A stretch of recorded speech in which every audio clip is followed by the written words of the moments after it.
با تو سخنان بی زبان خواهم گفت و از جمله گوش ها نهان خواهم گفت جز گوش تو. Is the source of the photograph personal?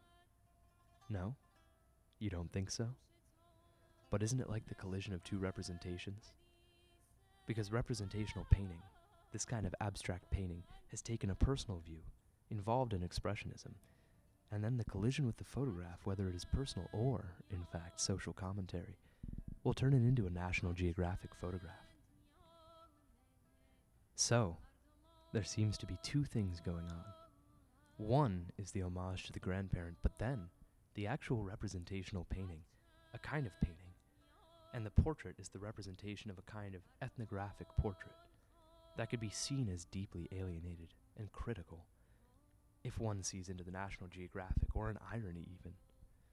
And when a figure disappears into paint, is that the personal thing coming into? When it evolves into what we call personal painting?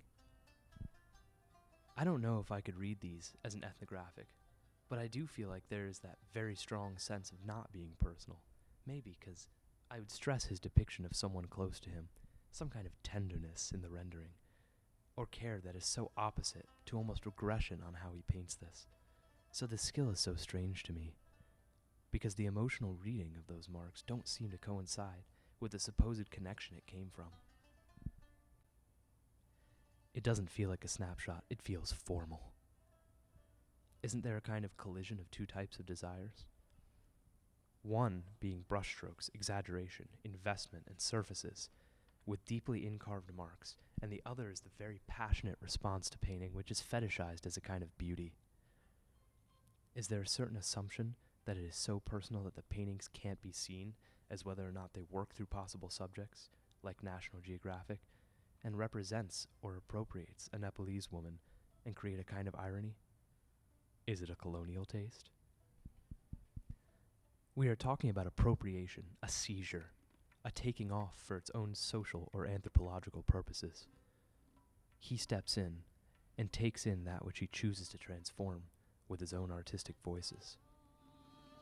There's a big difference between the small and the large ones and the way they function as pieces.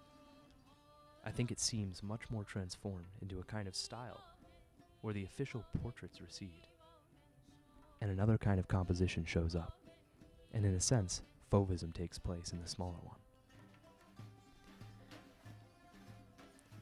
The subject is not like a French woman, Normandy, but that's where translation takes place. That's where identity politics takes place.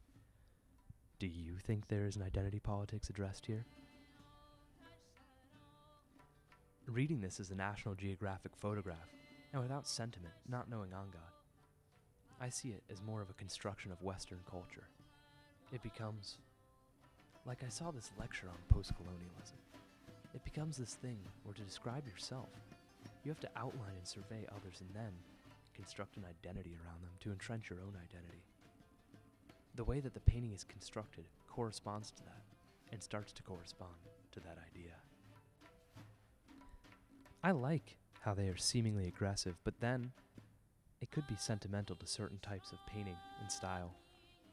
The first one begins taking place through a transformation of a portrait, where it began to take more than the subject, because of the effect and the quotational quality expressed through brushstrokes. It is hard to place value. To get into the subject, it seems that the first one is the one which began to deal with loss, perhaps a gesture of the use of black, where the black begins to hollow up the eyes, the chin, and the nose, and the mouth becomes skeletal and wiped out, in a sense. That kind of one-on-one translation in the first painting seems to point to a loss or sadness or a kind of quality of irony. Basically, transformed into a faceless shape. It turns into another presence. Ah!